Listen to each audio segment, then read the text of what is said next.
Yeah, I can hear you. All right, thank you so much. Good morning, good afternoon, thank you. Good evening, wherever you're joining us from. Welcome to our bi-monthly plus security meetup, um, which is organized by the Microsoft Nigeria Security User Group. So we started this year 2 weeks ago in the month of March, which is on the third Saturday in March, and today is our second session for the year 2026. I'm actually so excited to be here. I hope you're excited. So thank you everyone for joining the call. Please, I would like you to use the chat window. Just introduce yourself briefly, your name, where you're joining us from, and what are your expectations for this meeting. Your name, where you're joining us from, and your expectations for the meeting. I want to actually get to know you as our audience today, as a member of our community as well. So thank you once again for joining our cloud security training. So for this series, we are looking into the Microsoft SC200, which is security operations analysis and associates and certifications. So we want to look into the learning part for this particular series. Yeah, before we jump into the session, let me quickly introduce myself. My name is Emmanuel Itoje. I'm a Microsoft MVP. I'm a Microsoft certified trainer. I'm also a Microsoft certified educator. I currently work the role technical architect. I'm a technical architect. I specialize in Microsoft 365 Copilots, Microsoft AI, Azure, cloud security. I'm also one of the co-lead for this particular user group. So it is a pleasure to have us here. So for today, what are the things we should expect in today's session? For today's session, you should expect things around want to understand what Microsoft Defender for Office 365 is. Want to learn how to automate, investigate, and remediate. Want to see how we can configure safe attachments, safe links, even anti-phishing policies. So in general, you will learn how to investigate, remediate threats using the Microsoft Defender for Office 365 with automated tools, phishing triage, and also attack simulations. Then it will also look at how you can protect users' identity by monitoring their usage as well as the sign-in patterns to ensure a secure cloud solution. Um, our speaker today is no other person than Oyimafu Emmanuel. He's one of our leaders in the community. He's a Microsoft certified trainer also and an highly accomplished technologist. He holds an impressive 11 Microsoft certifications. He brings deep cross-function expertise to the table, specializing in cloud cybersecurity engineer, cloud infrastructure engineer, and also a modern workplace solution engineer. His technical mastery covers a wide range of modern enterprise need, including Azure security, Azure solutions, Kubernetes, infrastructure as code, even the hybrid cloud, talking about the on-prem as well, Microsoft 365 Linux, and also identity and access management. We are actually thrilled to have him. Before I bring him on board, I'd like to once again welcome everyone. Thank you for joining us today, and thanks to our sponsors and our organizer for this particular meetup. And for these sessions, we encourage questions and answers. You know, if you have any questions, feel free to raise up your hands, feel free to drop it in the chat. Thank you so much for joining. I can see Pemi from the UK. Thank you for joining. Venkas from India. Thank you so much for joining. Waiting from Nigeria. Thank you for joining us. And Theodore from Port Harcourt, Nigeria. Thank you so much for joining us. Please, others, use the chat window to actually introduce yourself, where you're joining us from. All right, let's begin. I'm going to hand over the mic to Oyimafu Emmanuel for the session. It's good to have you today, Oyimafu. Thank you for joining the session. Yeah, thank you very much. Thank you very much, Emmanuel Itoje, the MVP in the house. I really appreciate you for this opportunity, and I also appreciate the community for giving me this privilege to come here today to talk on this important topic. Yeah, and I also appreciate everyone for joining as well. Yeah, I will be sharing my screen. I will just turn off my camera so that my network will be conserved. Yeah. Okay. So let me know if you can see my screen before I proceed. Okay. Yes. Okay, thank you very much. So once again, I want to welcome everyone to the bi-weekly cloud security virtual trainings. And like our MVP has introduced me, my name is Emmanuel Oyimafu, and I'm a cloud security engineer. So I'll be delivering this topic on remediate risk with Microsoft Defender for Office 365 and manage Microsoft Entra Identity Protection. Let me move to the agenda for the day. So this is my agenda for the day. I will be starting with Microsoft Defender for Office 365. I will be explaining to us the protections and how we can the features of Microsoft Defender for Office 365. And I will also talk about the automated investigation and response, which is A in brackets. And we'll look at Microsoft Security Copilot phishing triage agents. And we'll also look at threat investigation, simulation, and tools. And we'll cover all this. Then we'll end it with question and discussion. We'll try our best to keep up to time so we can close as early as we can. So let me just continue. Yeah, so firstly, let's look at what Microsoft Defender for Office 365 is. So Microsoft Defender for Office 365 comes with sophisticated tools that you can use to protect not just your your emails alone, but you can protect safe links attached to the email. You can protect your users from phishing, and you can also protect your user from other things that we're going to look at today. So let's look at how this works. So we can see that Microsoft Defender for Office 365 comes with industrial leading protection. We'll look at those protection features that we have, like the anti-phishing, the anti-spam, anti-malware. We'll look at how we can create those policies, and we can see how it gives actionable insights, and also the automated response, which is the A I talked about that we'll be looking at, then training and awareness. Let's go. Now let's look at the core capabilities of Microsoft Defender for Office 365.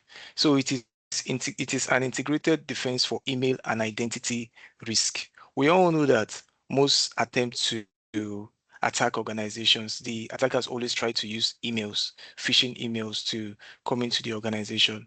So if we can protect our users from those attacks and those attempts from hackers, it will be a good one. So that is why we'll be looking at Microsoft Defender for Office 365, which is cloud-based filtering that helps to stop malware and virus and advanced email threats. Like I mentioned just now, most hackers, they attempt to come into organizations or to get data, they try to use email because that's one of the easiest way. Let me give an example. Our emails are exposed most times. If you are sending emails to your customers, you can add your emails to your signature. Maybe you can add your emails to maybe your company can just add your emails, maybe for a presentation, people joining meetings, they can see your email. So with that, hackers can just try, okay, let me send this guy an email to see if he will fall. So they can send you an email that contains a malicious URL, for example. And once you mistakenly click it, if there is no safe link protection in your environment, it means that there will be no scanning for that URL. The attacker will just get information from the organization and go scot-free. So that is why Microsoft Defender for Office 365 comes with tools for malware protection, virus protection, and aside that, it also provides for advanced email threats. We can also look at zero-day and link protection because most times, like I gave example, there could be malicious attachments, there could be harmful links, but with Microsoft Defender for Office 365, if the policy is set up in the organization, you can actually prevent all this, which we are going to see how we are going to create those policies, just like Emmanuel Itoje made mention that we'll be creating anti-phishing policy, anti-malware, anti-spam. We are going to see how those policies are created and how we can edit it to fit into our organization. Because the way you create anti-phishing policy or safe link for organization A could be different from the way you create it for organization B. So we'll look at all that. And it also comes with visibility and investigation. That's one core capability of Microsoft Defender for Office 365. It comes with rich reporting features that you can use to view reports, and which we are going to see those reporting features during the demo. Now let's look at key benefits. One, just like I made mention earlier, industrial leading protection. It analyzes 6.5 trillion signals daily, blocked 5 billion phishing emails in 2018 alone. We can see how Microsoft Defender for Office 365 is working. Somebody can ask, how is Microsoft getting all these records that they blocked 5 billion phishing emails in 2018? They have reporting features that gives them all this information. And also it gives actionable insights. It correlates signals from broad sources, just like this image here on the first page. We can see signals from different sources.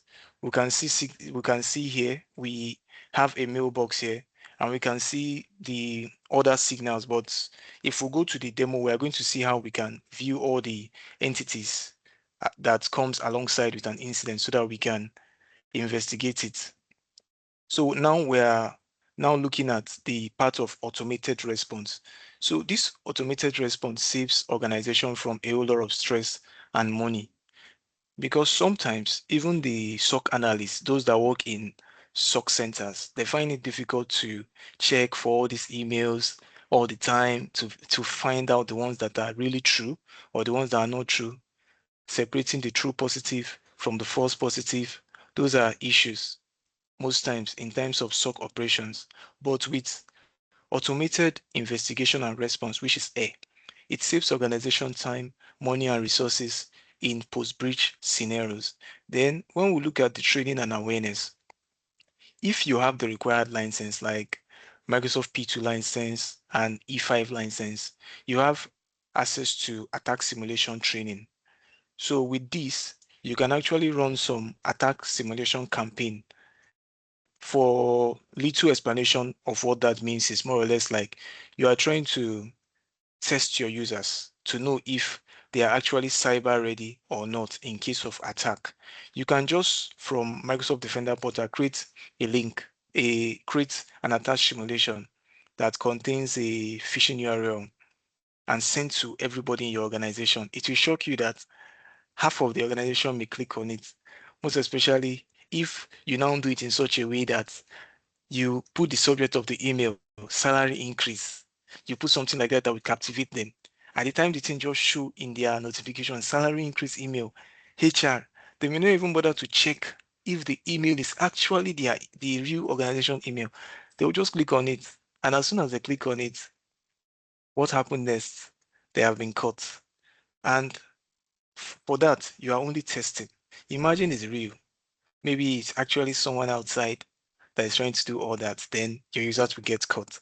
So that is one thing about the advantage of training and awareness, and how it helps in terms of you sensitizing your employees so that they can know how those attackers operate and how you can prevent them. Yeah. So now let's look at the policies we'll be creating in terms of attachment and safe link and see how they work. So for attachment, like we know, attachment is if you are trying to send email now from your Gmail and you are adding an attachment. Attachment could be a PDF file, maybe for those of us applying for jobs. You want to apply for job, you can attach your PDF file to the email. That's an attachment. You can also attach a zip file. That's an attachment. You can attach a picture. That's an attachment. So what this does is that you need protection in case maybe someone from outside the organization is trying to send an attachment that contains virus or contains malware. So in that case, you need Microsoft Defender for Office 365. And what you configure in Microsoft Defender for Office 365 is safe attachment. If you want to protect your users from all those attachments that contains virus and malware, then you need to create safe attachment policies. We can see some options here. So what does it does? It scans the URL, it scans the URL. So this other features we have here: scans the URL, track the users, prevent click. This for safe link policy. But let's finish with safe attachment. So safe attachment comes with different policy mode. It comes with different policy mode. The first policy is off. So if you turn it off, it means that it is off. So when I say policy mode, it's like if you are setting up safe attachments, how do you want it to operate? How do you want it to act when the user actually receives an email that contains a malware or a virus? How do you want it to act? Do you want it to monitor? Do you want it to block? Do you want it to replace? Or do you want it to dynamic delivery? So for monitor, what it means is that the email will still get delivered with the attachments, but Microsoft will actually report it if it actually contains a virus or malware. That one is a bit risky because what if you didn't check on time? You didn't, maybe you were busy doing something else, and when the report came in, you were not actually close to your system to actually go and actually maybe block that user, or aside block that user, disconnecting the user from every platforms that the user have access. That's one thing. Then for block, it means that anytime any email contains malware or virus, block it. Block. This one, there's nothing like just block the email completely. Then replace. Replace is like it's going to scan the email, it's going to remove the malware, then send or maybe report to an admin. Okay, so email contain this. Is it free to release? Then you can release it. In configuring it, we can put an admin email there that anytime you are not sure, maybe Microsoft has checked and they need maybe a human in the loop to actually verify it, then they can actually use this particular feature. So for dynamic delivery, what dynamic delivery is just like the name implies, dynamic delivery. It means that the email, if for instance an email contain malware, so the body of the email will be delivered, just like if you're applying for a job now, you send your CV to hr@microsoft.com or hr@avanade.com or hr@kpmg.com with your attachment. If the email system detects that your attachment contains malware or anything, it will deliver the body of the email, meaning that the HR will see that Emmanuel Oyimafu is applying for cloud security role at this company, but they will not be looking for the CV. Where's the CV? Then maybe the HR, because most times HR don't have access to the admin portal. They will not report to the security administrator. Like Oyimafu Emmanuel sent a job advert, and with the job advert he sent, there is no CV. They will now go and check and discover that, okay, the CV I sent is not actually having any virus, but probably maybe there are some extensions there, or there's something I wrote there that Microsoft flagged it like, no, this could be some indicators. Because most times the way and safe attachment work is that Microsoft have machine learning features that checks against a lot of indicators. So if there is anything in my email or my PDF that contains any of those indicators, it will block it. Then it's only after, maybe if I'm so good that they really want to employ me, it's only after the admin has checked and see that, okay, if this PDF is okay, then they will now send it, that they will now accept it. That's what we call dynamic delivery. So in this case, the HR first of all received my email of application for job, but they didn't see my email, meaning that my email has been stopped, my CV has been stopped from going to their own inbox. So that's just how dynamic delivery work. Then in terms of operational guidelines, so it is good before you configure any of these, like I made mention, you meet with your GRC team. They will tell you the certain use case that you need to configure all this. You meet with the board, which is the CEO and everybody, to find out, because there are some organizations that they receive a lot of PDFs. If you go and block, it means that maybe if sometimes somebody is trying to send them a quote and it involves them trying to buy something from the organization, and because of you, because you blocked it, they did not receive that deal. it can lead to something. So that is why most times you discuss with your organization if there's need for you to exempt some patterns so that at least it will fit in, then you actually do that. Then when we move to safe link now, safe link is just like embedding a link to an email. You know that some of us that work with Microsoft Word and you can embed a URL in a statement. Just like I have track user here. I can embed a URL in this track user click. Somebody will, but the person will see it like there is an hyperlink here. If the person doesn't take time and he just click on it, I've caught the person automatically. But with safe link, even if your users accidentally or mistakenly click any link, you are safe. Because with safe link policy, those URLs are checked. The URL are scanned. Then the risk is reduced. Then it tracks the user's click. Like when user clicks all these things, you see all the records in Defender Portal for users that clicks, URL and all. And you can prevent click-through block bypass. So because there are some users that this block bypass, what it means is that there are some users that are very stubborn. If they click on a link and Defender is telling them that this link is from external and may contain some harmful things, instead of them to verify, call the admin or call the person that sent them that email to confirm if actually the email is from the right source, or reach out to their admin, they'll just go ahead and click it, even with the badge and the warning from Microsoft. That is why block bypass is very important, because if somebody is trying to bypass, you can block the person. So that was one key feature of SafeLink. Then when we move to anti-phishing policy, so this is anti-phishing policy.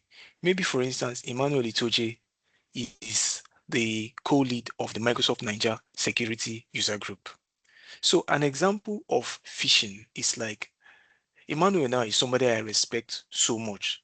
If he tells me to click any link, I can easily click on it because I trust him. If you say I should do any tax, I can do it because I trust him. And someone can say, okay, this Oyimafu, Emmanuel Itoje is his leader. He can always listen to Emmanuel Itoje. They can try to impersonate Emmanuel Itoje by creating an email address in their environment. The email will not be Emmanuel Itoje's email. The display name could be Emmanuel Itoje. But if I'm not careful enough to confirm the particular email, I'll go and click on it, thinking that it is Emmanuel Itoje that sends me that email. That is phishing. Phishing. You are trying to fish somebody. Emmanuel Itoje now is the community lead, meaning that somebody like Emmanuel Itoje now, I respect him. So because the person is trying to impersonate him, claiming to be Emmanuel Itoje when it's not Emmanuel Itoje, that's phishing policy. It helps protect against impersonation. So we have different type of phishing. We have spear phishing. Maybe you are targeting somebody. There are some phishing that you are targeting everybody in the organization. But spear phishing, you are targeting one person. Maybe you are targeting somebody like Emmanuel Itoje now, that is the community lead. You know, if you hack Emmanuel Itoje, you have access to the community tenant, you have access to a lot of things because of the privilege you have. So that's spear phishing. So how it works is Microsoft use ML scores, ML sender scores, and content signal to catch phishing. Most times, like in Microsoft Niger Security User Group, if we want to configure this anti-phishing policy now, people like Emmanuel Itoje, Madam Joyce, Emedom, and some other people that are the key leaders of the community, we can actually add them to the priority list in such a way that if somebody is trying to impersonate Emmanuel Itoje anytime, any day, don't allow that person. So those are the things about this anti-phishing policy and how it works. So these are the key options. You can protect key users, just like users like Emmanuel Itoje, Madam Joy Emedom, and in organization settings, key users could be the CEO, the manager, the CTO, because those are people that if they ask you to do anything, you will do it without hesitation because you trust them. So that's one thing about this. And you can also decide, do you want to quarantine the email? You want to push it to junk or you want to warn? So you can enable safety tips also, like to tell the person that, okay, this email is coming from someone outside the organization. No, review before you click and all. So that's just all these features, and we are going to see them during the demo section. Let me just go so that we buy our time. So for automated investigation and response, how it works is that, because to me, nothing is magic. Nothing can just be working just like that. There must be something behind the scene that is making it work. We human beings, for us to work, we need to eat. We need food to actually survive in life. And all this automated investigation and response also needs something to make it work. And what makes it work is playbook. So those of us that are familiar with playbooks is just like let me say, if those of us are familiar with Sentinel or Microsoft Azure, you can create playbook that can act like a security engineer. Example, if for instance now, maybe a user account has been compromised. That's maybe a user account has been compromised, user risk. Automatically, if you receive an alert as an admin, if it's somebody like me now, maybe my CTO just called me. Oh, go and check that particular user. Something has happened to, I'm getting some notification from Microsoft. Go and check. And I discovered that maybe there's a failed attempt of login like 10 times. What I will do is I will go and first of all reset the password. Before I even reset the password, I'll sign the user out of all sections. Sign the user out of all sections, reset the password. Then if the device is in Defender, I will go and isolate the device from Defender. If the device is in Intune, depend on the attack, I can even retire the device so that if maybe the device has been compromised, automatically no organization data will be gotten out of it. So the same thing works with playbooks. So playbooks trigger fast. Like I made mention, if you are working in a SOC team, it means that the organization you are actually monitoring their environment, you are in their hands. If there's any alert and you don't see it on time, it can cause an effect. Maybe you were sleeping, human error, you were sleeping. That can happen. So, but playbooks are automated investigation and response that runs in security playbook automatically on alert or manually from Explorer. So whenever there's any issue, like maybe an email, let me give an example now of an email. Maybe there's an email that contains malware.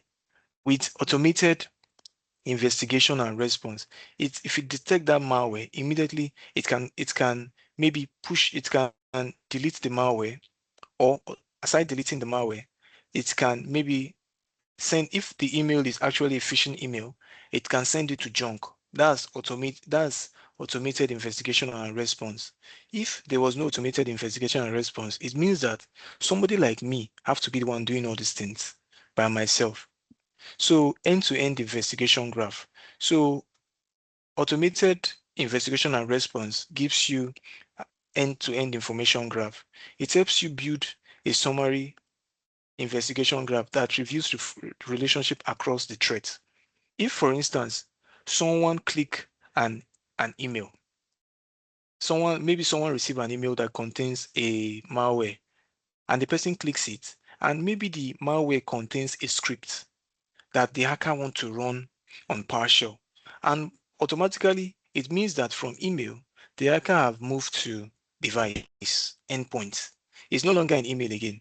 So with that, you can view the relationship between all these threats, how it moves from email to endpoint, from endpoint, maybe from endpoint now, because the person is an admin and he has access to signing into your domain controllers. The person can now try to get the local admins that are in the system, try to get a lot of things, try to do some lateral movements. So in that case, there are a lot of relationships. Now, maybe the person is now trying to access your storage account in Azure because the account that maybe the code, the malware contains a credential harvest script that can harvest the user's credentials. It harvests the credentials and the person sign into Azure, get all the storage account keys, get all the keys as necessary. Automatically, there are a lot of there are a lot of like relationships now, not just from the email, but from email to device, from device to now your cloud platform. and even your domain controllers. So this graph reviews relationship across threats. That's just the example I gave. A user click on an email on his browser. That email contains a malware, and that malware contains a script that will run on PowerShell. And what that script does is that it harvests the credentials, it checks the local all the local admins, it checks for maybe the IP of the domain controller. It tries to log in to the domain controllers using known passwords, brute force attack. You see different attacks. So that's just relationships that you can get. Then when you want to remediate with air, it does message cleanup. If, for instance, the message contains malware, it can clean it up immediately. It contains link protection too that can block malicious URL at time of click because these are fast. Once the user click any URL that contains malicious link, automatically it blocks it. Then for account hardening, just like if the email if the attack did not just stop at the email level, it now moved from email to identity. That in that case, you need to do what we call account hardening. Like you need to trigger reset for MFA so that at least the user should register MFA, things like that. So that is how air work. Let's not forget, automated investigation and response helps to automate threat using playbook. Playbook are just like automations, using automations. Like, okay, if an email contain this, do this. If an email contain this, do this. That's just what playbook does. It works like an agent, but you can build it in, if you want to build it in Azure, you can use Logic app to build playbooks, as the case may be. Yeah. So we'll now move to Security Copilot Phishing Triage Agent. So this Security Copilot Phishing Triage Agent now, it is an agent that Microsoft has built. It is an AI-powered agent, but for you to use this agent, you need to have security compute units in Azure. You need to be using Security Copilot before you can use it. And you need to have Microsoft Entra subscription before you can use this agent. So what does this agent do? The phishing triage agent is an AI-powered security copilot agent in Microsoft Defender. It automates triage and classification of users' reported phishing emails at scale, reducing repetitive automation work and assessing SOC response time using LLM-based contextual analysis. So what does it, because most times we want to know the benefit. What is the benefit of this phishing triage agent? Look at what it does. It reduces manual workloads and analyst fatigue. We are humans. Let's tell ourselves the truth. At some point, we get tired. So with all these agents in the loop, even if you are tired, you are not there. It works on your behalf. It accelerates threats identification and response, just like automated investigation and response. Then it scales to high volumes without more analysts. What this means is that organizations are laying off staffs. Like I saw the other one that Oracle, is it Oracle? OCI, Oracle Cloud, they are laying off people. Probably they have agents that can do those work. That's why. Instead of them to have multiple people that are doing the same repetitive tasks every day, then they can just have an agent that can do those tasks just like this. Improve accuracy over time via feedback. You know, most times we human beings, once they give us feedback, we are supposed to learn from the feedback. And agents too have IQ, like human beings. They learn from feedbacks. If you tell the agent, okay, you classify this as false positive, but it's actually true positive, it will learn from it. Next time, it will make such mistakes. That's it. Then the capabilities and detection. We have autonomous triage. AI classifies submission as true threats versus false alarms without human input. Just like I made mention, if formally you need somebody in your team to always check all these things, verify, you escalate to the SOC 3, you escalate to one other platforms again. But with this, it can handle all these things. But it doesn't mean that you don't need humans. You need humans. You need humans actually. Then transparent rationale, plain language explanation plus visual reasoning for every decision. So it gives you plain language explanations, the one you can understand. Most times, like some people that are just coming into the SOC team newly, for them to understand those threads, be able to analyze emails, it takes time. Every of us on the call that are IT professionals, where we are today, we did not just get there just like that. It took years of practice, years of experience, and somebody that is just coming in that as an intern, and you expect the person to understand like you, that have been in the system for years, it will not be possible by nature. That's just the truth. But with all these phishing triage agents, it helps those new guys to understand all those all those attacks patterns, to understand how all these things work with plain language explanation, plain language, not ambiguous language like they will now be speaking one, it will be speaking one big grammar that the person will go and be checking dictionary to understand. Plain. Then, like it learns from feedback. Analysts impute tunes behavior to your org context and risk posture. So you can tune the behavior so that it can in the future fit into your organization risk posture via the context you provide to it from your organization. Then it works with detection tools because there's nothing that just work just like that without anything behind the scene powering it.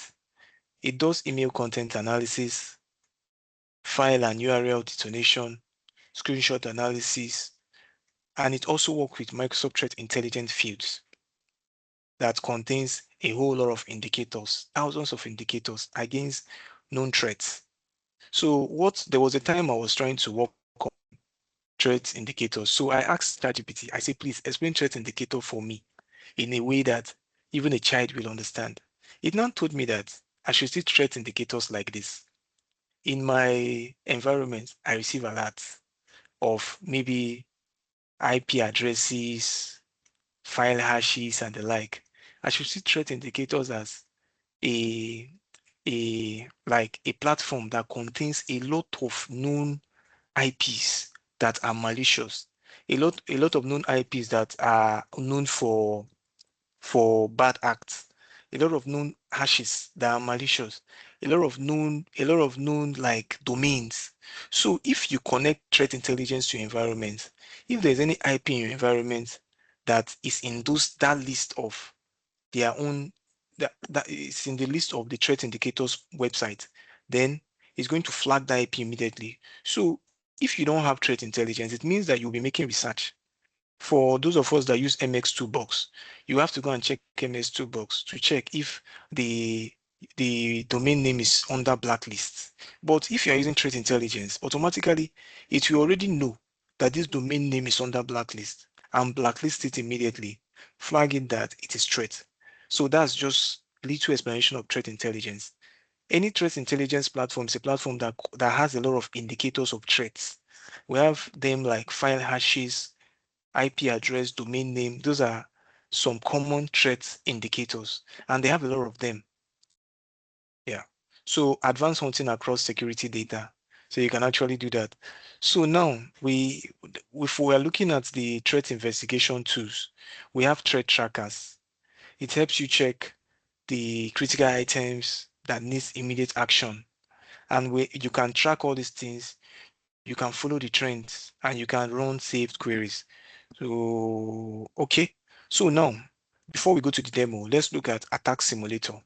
So this attack simulation training now, like I made mention the other time, you can run this training across your organization so that you can uncover vulnerabilities and improve user behavior through hands-on training. You will know if your users really understand cybersecurity best practice. If you configure this, if you actually do this attack simulation training. Then we have available simulation that you can do. These are not the only ones, there are a lot, but these are just the ones I was able to pick. Spear phishing attack. When you are trying to run a simulation that replicates spear phishing, credential harvest, and attachment attack, password sprays and all. So we're going to look at all this in the portal. So now let's go to the lab because this section is in two parts. we are talking about Microsoft Defender for Office 365, and we're also talking about Microsoft Identity Protection. So I don't want to finish everything so that I don't bog us with too much slides. So let me just go to the portal so that I can show us all these things in play. Okay. So let me check this browser. I think it's this one. Okay. So here now, for those of us that are new to Microsoft solutions and we have not really, maybe we're just new. So it's good I show us how we can sign into the portal, because even me too, I was once a beginner. I didn't know anything about all these things until I learned and God helped me. So firstly, if you want to sign in, most times me, the way I sign in, I first of all go to office.com first, because if you go to office.com, from there, you can go to admin. So let me just use that method, office.com. Let's see. So it loads. So office.com is loading because I've already signed in. Else, it would have asked me for username and password.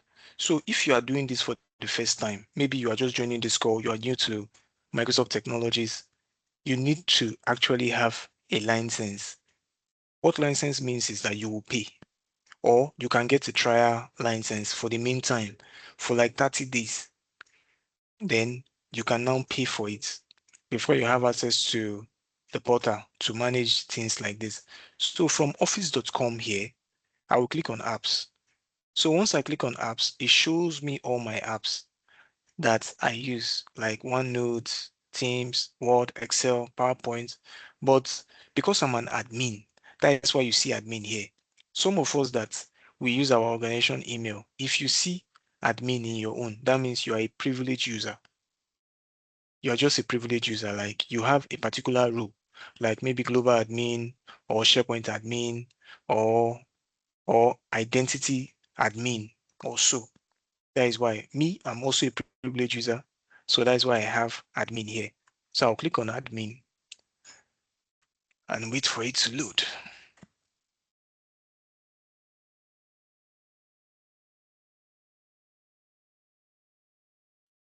So once it loads, I'll just see it in the portal, see how it works. So now it has brought me to Microsoft Admin Center. Then from Microsoft Admin Center here, I can now have access to all admin centers like security, Microsoft Purview, Intune, Identity, Azure, Exchange, SharePoint, Teams, Power Platform, and other admin centers that are not here. So if I click on all admin centers now, I will see all the admin centers. Let me click on it for the sake of those of us that are new to the technologies. So all admin centers. So by clicking on all admin centers, we can see some other admin centers like Microsoft 365 apps, Power BI. It also has its admin center, and Viva and Universal Print. But Microsoft just showed the popular ones here. But if you click on all admin centers, you will see other admin centers like Power BI and also Microsoft 365 apps, which is very important. Okay, so that's just here. So from here now, I want to configure anti-phishing, anti-malware, safe link, and I want to show us how it is being done in a real life scenario. So firstly, I sign into office.com. From office.com, I click on all apps. From all apps, I select admin. Then from admin here, it took me to admin.cloud.microsoft.com, which is the URL, right? So from the admin.microsoft.com now, I'm concerned that I want to work on security. So I'll click on security because that's the portal I want to actually do some configurations here. So I'll click on security, then wait for it to load. Yeah, I've already opened it somewhere here, but I just had to just do it for again so that we can understand and actually figure it out. Okay, so now there we go. I want to welcome everybody to Microsoft Defender Portal. This is Microsoft Defender Portal. If today is your first day seeing Microsoft Defender Portal, congratulations. You are actually doing well. Well done. So this is Microsoft Defender Portal. And from Microsoft Defender Portal here, you have the home page here. in the home page, you will see a lot of cards. All these are cards. This one has not, you will see cards. So your optimization data, this is for SOC. You will see connectors. You will see ITDR. You will see device compliance. You will see your risky users. So these are cards. All these things you see here, they are cards. This is a card. This is a card. This is a card. This is a card. This is a card. This is a card. And also all these are cards. Depending on your role in the organization, that is how you can see see different cards. So this is secure score, 53.57. And we can see all the percentage. So depending on your role, if you are a security administrator, you can see everything. You can see all the cards. But if you are not a security admin, you won't be able to see all the cards here. We have 140 incidents, CC, insider risk, SIT, highest exposure threats, and the likes. So I'm still in the home page. I've not even gone to anywhere. I'm just showing us how all these things work. I'm still in the home page. I'm still in the home page. Yeah, so now let's go to the business of the day. But before we go to the business of the day, I want to just show us how investigation work. So if you want to view investigation from Microsoft Defender Portal, collapse investigation and response. So in investigation and response now, you have incident and alert, you have hunting, you have actions and submissions, and you have partner catalog. But for today, we are not looking at hunting because a section is coming for hunting where we will be taught on Microsoft Sentinel and how it works. So let me just go to incident here. So if I collapse this, for those of us that are new, if I alert are just like alert, like the way you receive notification in your phone. Like, let me use bank as an example. You receive notification from First Bank for the first time. It is an alert. But if you receive notification from First Bank the second time, it becomes an incident because in your phone, like my own phone, my iPhone, if I click on First Bank, I will see all my alerts from first, second, all the alerts that they have been sending me to be there. So group of similar alerts forms an incident. Just like this, we can see all these alerts here. So all these are single alerts. This is not an incident. But if I come to incident now, what incident does is that it combines groups of alerts. Then if I collapse this guy now, we'll see all the alerts that makes up of this incident. So incident combines groups of similar alerts. So that's just what incident is. So I want to check one user now. Let me look for anyone relating to email so that we can just see, okay, we can see how it works. So let me check this one if it's relating to email. So for me to know if it's relating to email, yeah. So we can see from here, we have the user here. This is the user. So let me see if I can do anything to enhance this.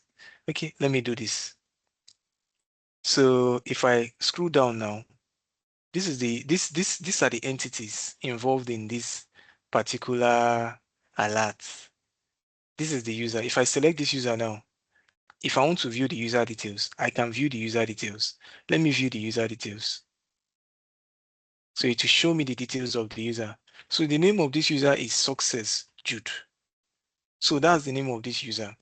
I can mark the user as compromised if the user is actually compromised. But before I mark it as compromised, I need to go and check to confirm if they are like, I need to confirm the incident first before I even say, okay, mark it as compromised. So we are just looking at the entities.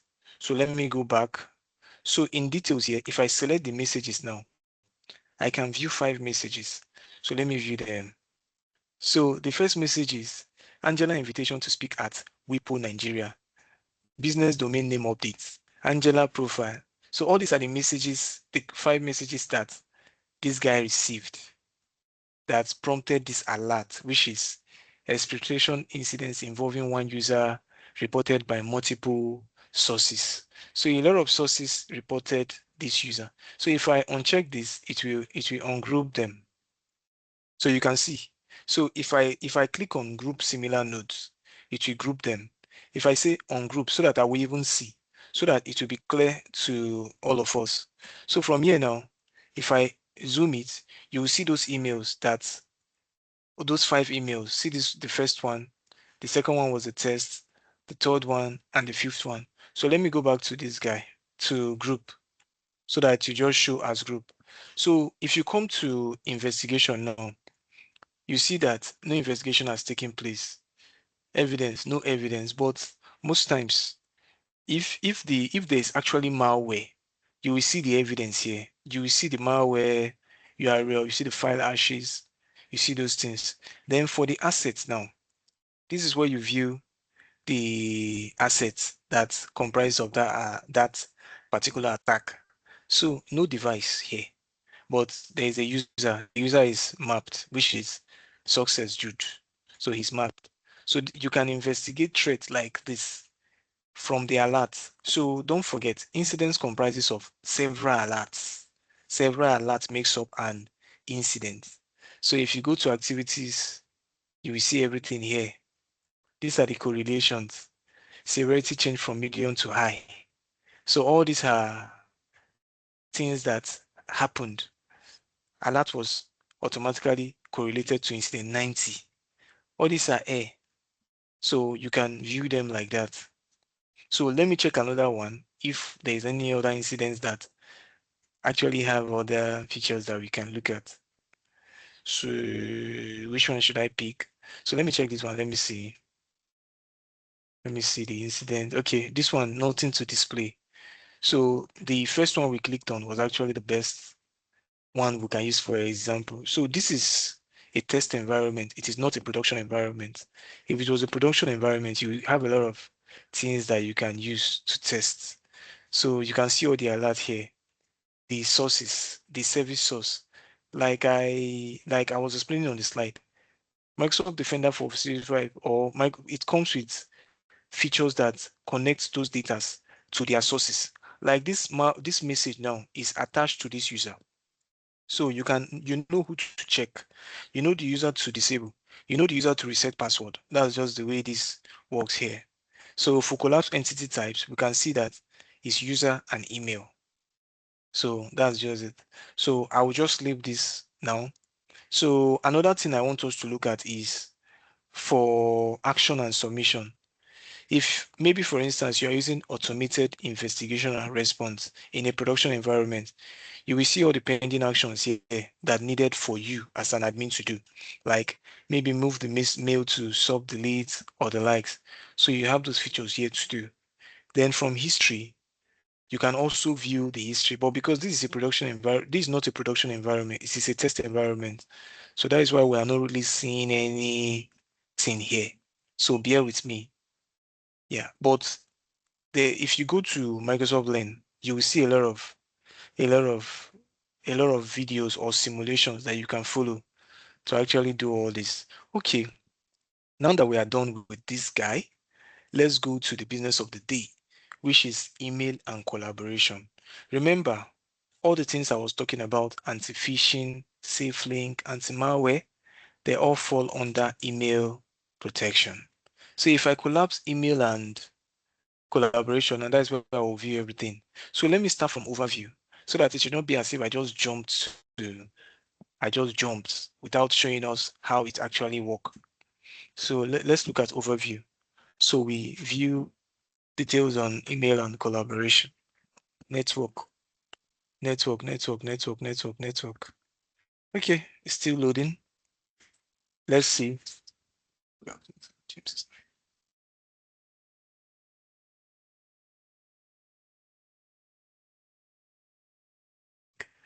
So we can see that this place, the is actually loading. So if you can see my screen, you can give me a thumbs up so that I can know if my screen is still visible. So thumbs up. Okay. Israel. Okay, you can see my screen. Thank you. So let me refresh this page. Sometimes it happens. You may need to refresh. So let me refresh the page. Let's see if we will see. Okay. So for email and collaboration now, Under investigation, no data. So let me go back to overview. Let me try again. Let me see if it's going to work this time. Is it because of the cards that is making it? Okay. This is the overview now on email and collaboration. We have phishing and malware efficacy. So for phishing and malware efficacy, this is three. We have three here, and we can see the label here. So for orange, it is pre-delivery. For what's this color? For blue, it is post-delivery. Why for the orange? Is it okay? For this color, it is uncut. So we have threat indicators here. We have different threat indicators. Like I made mention, malware, spam, phish, detonation, and impersonation. So we just have three detections so far. So if I come down, we'll see recommendations, safe link, you see different recommendation here and the likes. So now let's go to Explorer and let's see the features of Explorer. So in Explorer here, you can actually view all the reports from your organization and everything that you are receiving. If, for instance, I want to search for a particular user in the environment, I can just maybe I can search for the sender here. If I click on this, I can filter for recipients, for sender, for subject, for to address. So you can filter this search to search for a particular user. So let me do one here. So let me see recipient equals to Toluwalashi. So let me copy this email here. Let me copy Toluwalashi. Let me see recipient equals Toluwalashi. So all these are like comparison operators. You can use you can use equals, either equal any of or equal none of. But I just want to use equal any of. So I'll put that email I copied, which is Toluwalashe. So I'll refresh it so that it will give me information on Tolu. So we can see here, it has filtered it.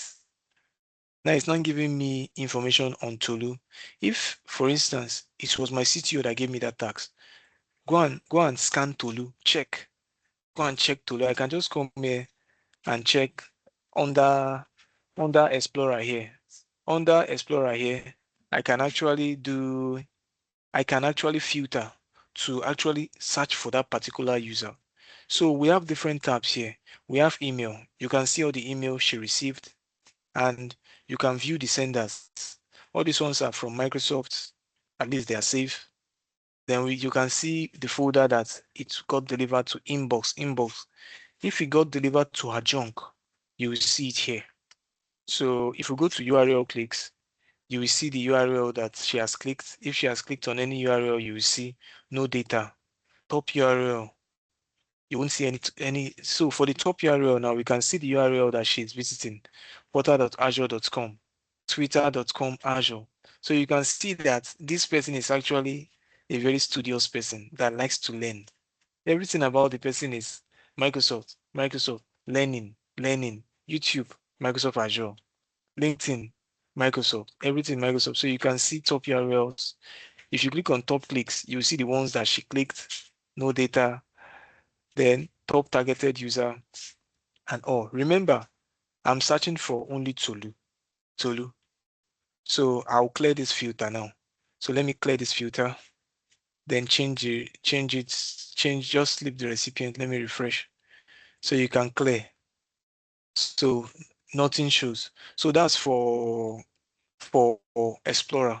So in review now, you can actually check if maybe for quarantine emails. So if I want to view quarantine emails now, I'll click on quarantine. I'll close this stuff here. So it will show me list of emails that are quarantined here. So we can see them here. We have this email, it has been quarantined. All these email have been quarantined. If I want to release the email, I can select it here. But before I release it, it is best practice I review it first to confirm if it is safe to release before I release it. So you can check DMARC, DKIM pass, composite authentication pass, SPF pass, DMARC pass. Okay. No URLs, no attachment. Okay, let's release it. So if you want to release it, you can take action here. You can click on take action. So if you click on take actions, you have several options that you can do, but I'll cancel it because I don't want to take any action. I'm just showing us how it works. So if I come back to review now, we have other places that we can see. For malware trend, no malware detected. If there was malware, it will show here. Then for restricted entities, if you have any user that has been sending too many messages that are marked as spam or bulk, it will put the user in restricted entities. So any user here under restricted entities, the user will not be able to send email until you come here and remove the user from the restricted entity list before the user will be able to send email. I remember when I started my career then, some of our customers, they have this issue. They will call me, like they will call us, send an email. One user is unable to send email. Then there was a time my team lead now gave me the task. He was like, I should go and investigate why that user was unable to send email or so. So I made my research. I checked. The research was like, just go to Microsoft Defender, come to review. Then from review, you will see the user under restricted entities and unblock the user. When I told my team lead, do you know what he told me? He was like, so that's what you will do. You will just go and unblock the user. You won't go and even check why that user was blocked. So here you can check, okay, is this user really sending bulk emails or the user is actually sending phishing emails? Use case of this is, there are some organizations that they have their account team that send emails to their customers that are owing them. So some of them use bulk emails. They can be sending like 300 emails at the same time. And Microsoft have email sending limits. If you send more than 3,000 emails at the same more than you if you are sending too many emails at the same time, the user can be flagged and moved to restricted entity because of that. It doesn't mean that the user is actually trying to do something bad. So that was what my team lead was trying to let me understand that time. Like, you're not supposed to just unblock. You're supposed to go and check because you need to educate the customer that, okay, the reason why this user was added to restricted entities is because the user was trying to send bulk emails to add to users. So he told me to add a link, Microsoft link there that has those email limits so that we can tell the customer, if you want to send email more than this, you need to go for this license, or you need to use third party to send up to 10,000 emails or 20,000 emails in 1 minute.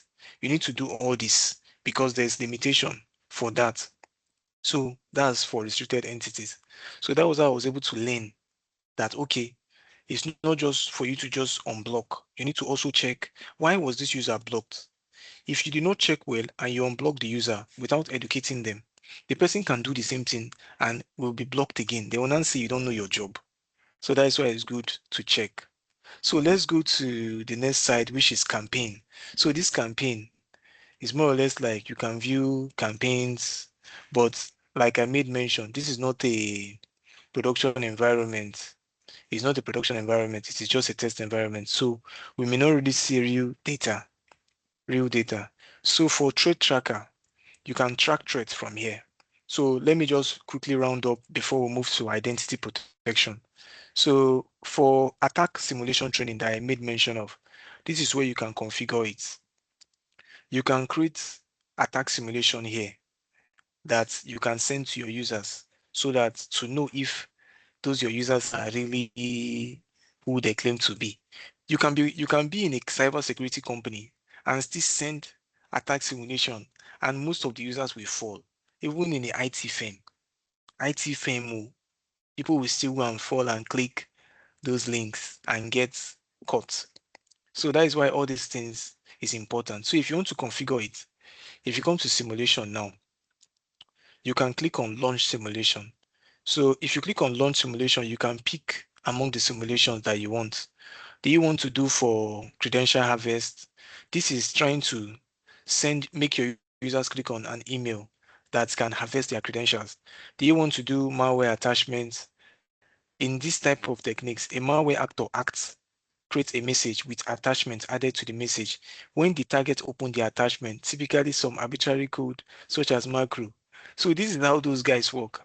They put code in those attachments that once you click on it, it runs. And once it runs, it's begin to access everything in your environment. Drive by URL.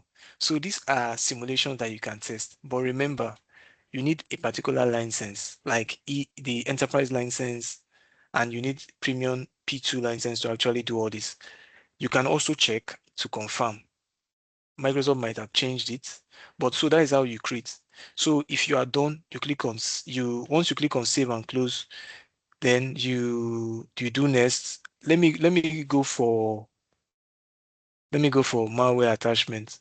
So if you do next, you give the simulation a name, test malware.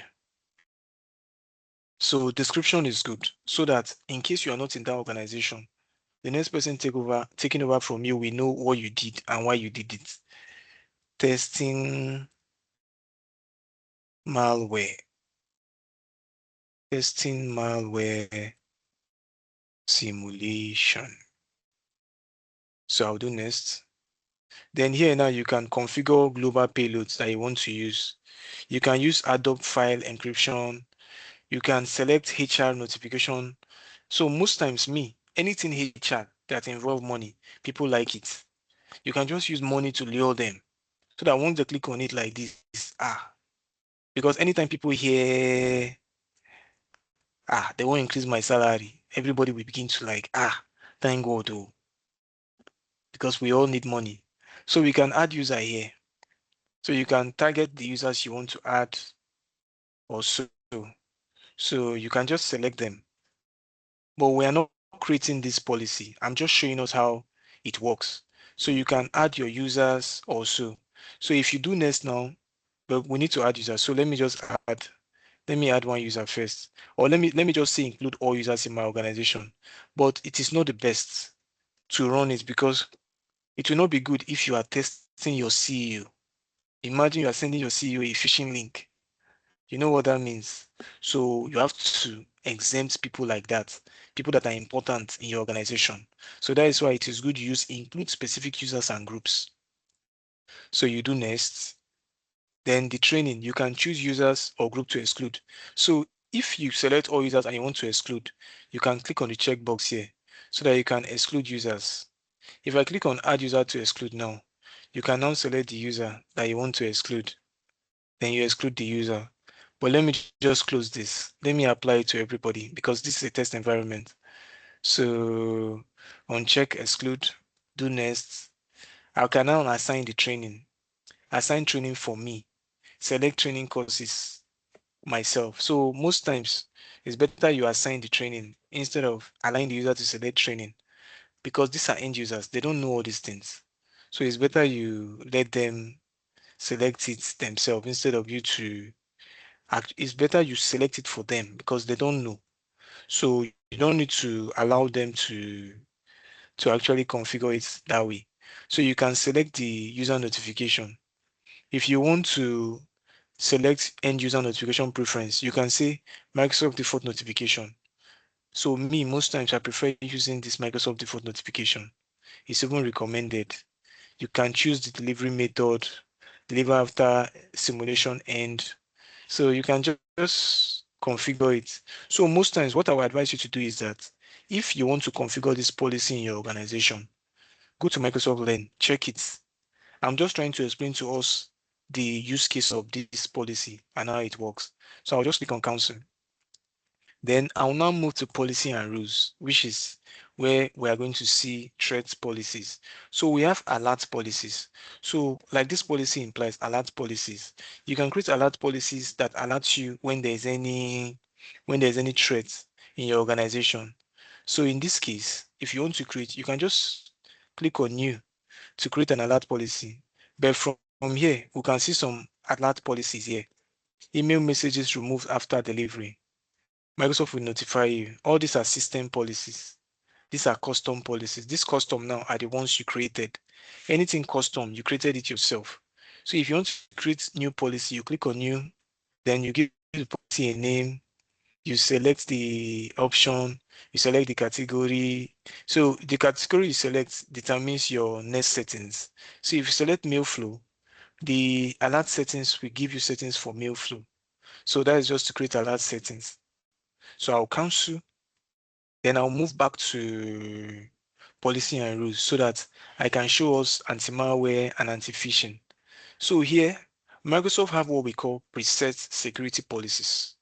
So this preset security policies, it is easily configured. It is an easy configured protection that you can use because Microsoft recommends that organizations use these preset security policies to protect their users from email threats. And you can easily configure this protection by applying all policies at once using all recommended action. So what this preset security policy means is that you are creating anti-phishing, anti-malware, anti-spam, safe attachment, safe link. With this, once you configure it, it automatically apply all policies at once for you. So if I click on preset security policies now, we'll see something there. So let me close this guy. So we have built-in, we have standard, and we have strict. So most times this strict is good you set it for top staffs in your organization so that the account should be monitored and the protection of the account should be very tight. If you see standard now, let me zoom in my screen so that I'll be able to read it very well. So for standard, is a baseline protection profile that helps protect against spam, phishing, and malware. Remember, if we come back to threat protection, we have anti-phishing, anti-spam, anti-malware. So this preset security configuration now is like all in one that you can use to protect against spam, phishing, and malware at the same time. This standard gives you balanced action for malicious content. It gives you balanced handling of bulk content, and it also gives you attachment and link protection with safe link and safe attachment. So if you want to manage these settings, you can manage it. If you click on manage settings now, you can see who this policy is applied to. It is applied to all recipients. All recipients means everybody, including the MD, the manager, the CTO, as the case may be, everybody. I will do next. So from next, you can apply Defender for Office 365 also. So this Defender for Office 365 now, all those things I was explaining, anti-spam, safe link, anti-malware, you are applying all those policies to all recipients and you are making it standard. So I'll do next. So you can see impersonation policy. If I do next, it will ask me for some email address that I want to flag when impersonated by hackers. So this email address here, Thelma Hills, anytime there's any impersonation, it will flag it. You get, so those are things you can add. So you can add domains that you want to flag when impersonated by hackers. You can add your domain name. If your domain is is cloudsecurity.com.ng, you can add it. If it is maybe kpmgmalta.com.ng, you add it. If it is Avanade UK, you add it. If it is any organization, Hashem, you add it, as the case may be. So you add it, then you do next. Then here, added trusted domains do not flag as impersonation. So all these domains are added as trusted domain. casmail.com.ng, gmail.com, outlook.com. So all these domains now, this standard policy is trying to like, okay, as you are applying your standard policy, I beg, avoid this domain, please. This Casme is actually, I know them. Don't flag them as impersonation. We can see here, email messages from this domain will not be flagged as impersonation. To add specific sender, use PowerShell. So you can add specific senders that should not be marked as that should not be marked for impersonation, but you use PowerShell to do that. You can't actually do that from here. So Microsoft is always telling you that use PowerShell. So I'll do next. So you review all the settings that you do, but because this is already there, no need. So I will cancel. So if you want to apply the other one, which is the strict policy, if you want to apply it, you just click on, but if you look at this strict policy, it is more aggressive, like very aggressive. This one is balanced, but this one is more aggressive. So if you want to apply this policy, you don't target all users. You only target people that are important in the organization. If I check it now, if you want to enable it, you have to turn it on first. So, but it's like it's coming on. So if you click on manage here, you can apply it like here now. If I want to apply it, if I say all recipients, it means it's applying to everybody. But no, I want it to be specific recipients. So in order to scope the policy to the group that you want to apply it to, you can select the users, the group. So most times what I advise customers is that create a leadership group for where your CEO, your MD, your CISO, everybody will be there. You put the group here, then you automatically apply it so that this strict policy will only apply to members of that group. So I'll counsel, but you can manage the policies, then it will turn on automatically. So let's look at the other policies because most times you may want to create all these policies yourself. You don't want to use this preset security, but most times it's good you set it to standard. Then you now create other policies in your environment. So let's start with anti-phishing. Anti-phishing protects users from phishing attack and configure safety tips on suspicious messages. Just like I explained, phishing attack. So it helps protect your users from phishing. Maybe if somebody is trying to impersonate somebody in your organization, it can actually help you. So let me start with anti-phishing first so that we'll view anti-phishing policy. Time is not our friend. So I'm going to just show us how this policy works. So if you click on, let me create one. See, if I want to create, I can just give this policy security Ninja.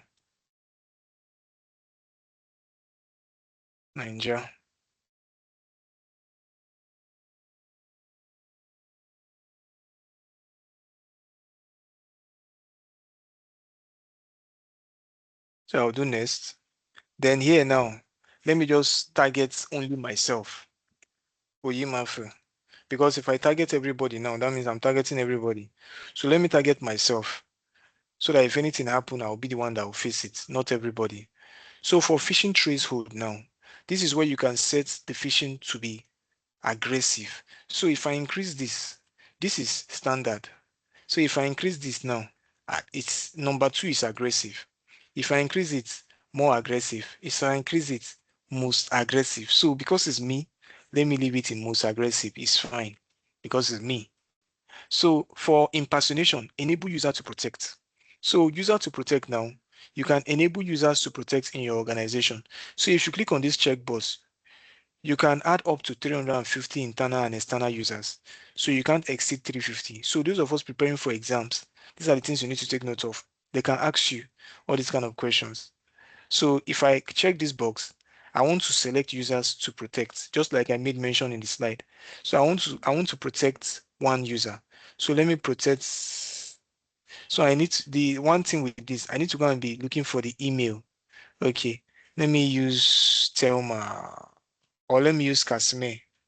So I'm protecting Casimir, which is Chimaobi. So I will add him and click on add. So in this case, I'm assuming that Casimir is the manager.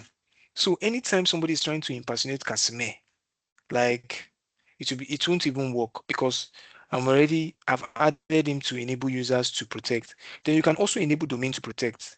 So for domains now, I can only if you want to include custom domains, you can click on this. So custom domains are like domains that are outside your jurisdiction, not the ones you manage. So I will only say domain I own. So you can also click on custom domains too. So you can manage those domains. So you can add domains like let's say Kuntosu, kuntosu.com, kuntosu add. So it will show. So you have added one custom domain. So if you want to view your domains, if you click on view, you can view. So you can see trusted sender. You can enable mailbox intelligence so that in case. So enable artificial intelligence that determines user email pattern. So this is good. If you enable it, it will help detect faster. So for enable spoof intelligence. It's good you enable spoof intelligence because you can choose how you want to filter emails from sender who are spoofing domains. So enable it. So if I do next now, this now brings me to action. So for action here, I can decide to do all these things. I can say quarantine message. I can say redirect to other email address or move message to junk folder. So most times, if the message even get to junk, the users may still see it. So you can just say quarantine message. Depends. So all these things, depending on your organization, because I see quarantine, does not mean that your own organization you should quarantine. Some organizations should be maybe redirect message to other email. So those are the things you need to note. So you can do mailbox intelligence, detect an impersonated user. So you can configure anything, all what you want to do here. So Microsoft is giving you option to do set your configuration to be very, very like solid according to how you want your environment to be. So these are safety tips indicators. Show first contact safety tips. Show user impersonation safety tips. So I'll check all this so that in case of those things, it will show me those safety tips.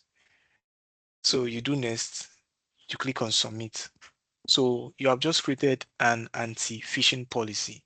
So the rest of the policies I'll just skim through so that we'll go to identity protection, which is very important. So anti-spam, protect your organization email from spam, including what action to take if spam is detected. So let me click on this. Let me just show us. Let me just show the edit anti-spam policy. Load.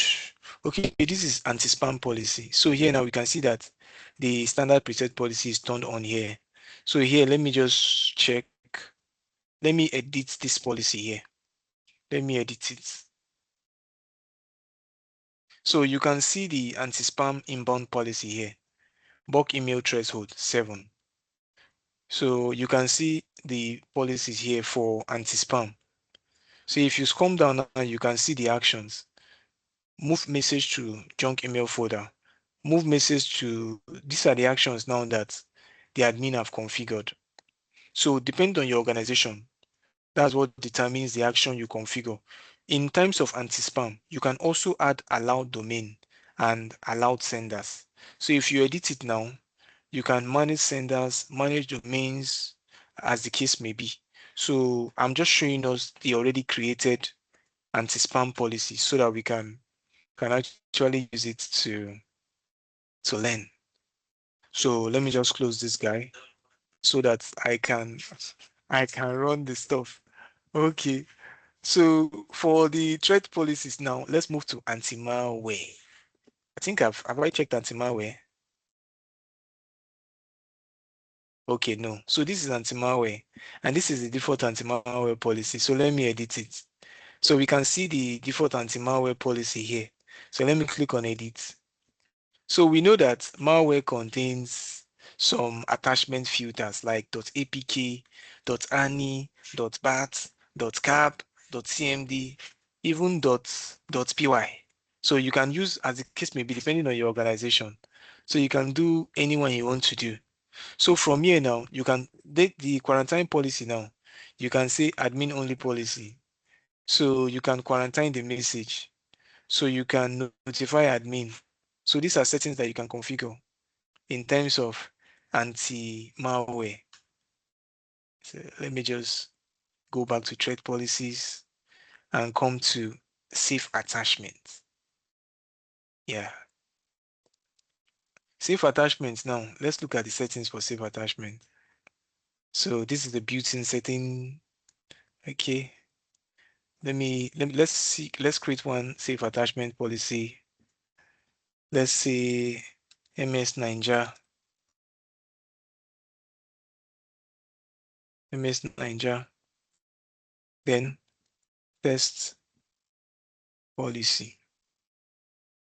Next. So I'll just add only myself. So most times you can add a group, but I don't just want to add a group. So like what I was explaining the other time, when a safe attachment is detected, Do you want to off? If you say off, it means attachment will not be scanned by attachment will not be scanned by safe attachment. But if you say monitor, it will deliver the message if the malware is detected and it will track scanning result. So most times, me, I prefer dynamic delivery so that it should deliver the message without the attachment. Then reattach the file after the scanning is complete. With this, you are safe. It will deliver the message, then reattach after the scanning is complete, depending as the case may be. So when I was saying, so you can decide to redirect messages with detected attachments, just like the scenario I was given. I applied to a company, I sent my CV I sent my CV, they received the email, but they don't receive my CV. Then the message will be, in that case now, if the organization check this box, redirect, enable redirect, and they put maybe Thelma here, or I need to put the email address. So let me just say Thelma at cytech.com. So this is Thelma. So what it means is that the the attachment will be redirected to Thelma, so Thelma can check before it gets delivered. So I'll click on submit, then create the policy. So I want to show us one other thing before we leave here. So for safe link is the last one which protects your users from risky links. Risky links. So this is a safe link test. So let me edit it so we see the settings there.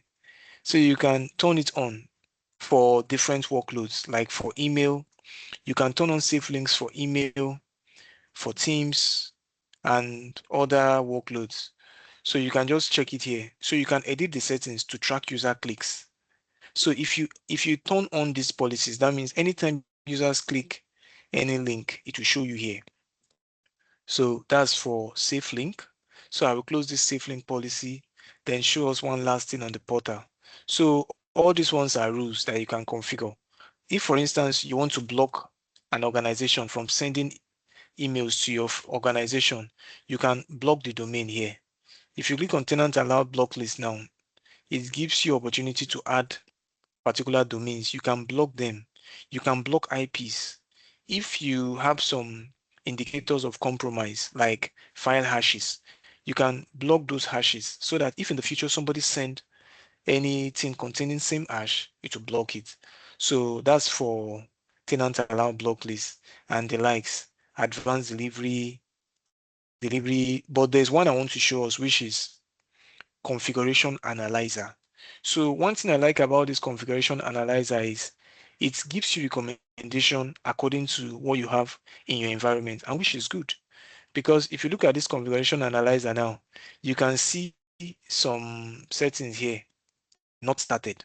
So it means that in terms of following standard best practice, I need to enable all this. So if I come to strict, you will see them here, all the policies you need to enable. So depending on your organization, you can use configuration analyzer to analyze your configuration if it's actually following best practice or not.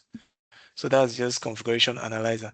So now let's go to the other part of the class so that we can just do Entra Identity Protection. So we are moving to identity protection now. See identity like you and I. You are an identity. I'm an identity. A user can be risky. The sign-in can be risky.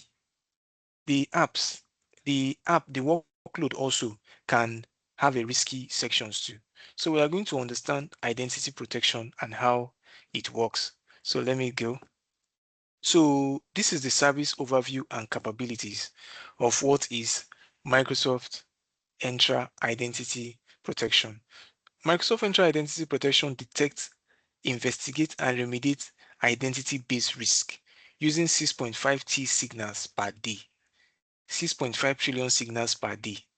So that's just what Microsoft Identity Protection is. It's an identity protection that detects and investigates and remediates incidents that remediate identity based on risks using 6.5 trillion signals per day. So these are the core capabilities. It automates detections and remediation of compromised credentials, sign-in, suspicious sign-in and advanced threat. It investigates risk details directly in Entra portal and export risk detection to third-party tools for deeper analysis. This is the license required for Microsoft Entra Identity Protection, Entra IDP2. This is what you need. This is what you need. So we are going to go deep. Once we go deep, we're going to understand more. So these are risky detection types. One of the risky detection types is anonymous IP address. This anonymous IP address now is sign-ins via Tor or anonymizer VPNs may indicate attempt to mask identity and location. So this anonymous IP now is just like we know you to be signing in from maybe 192.168.0.6.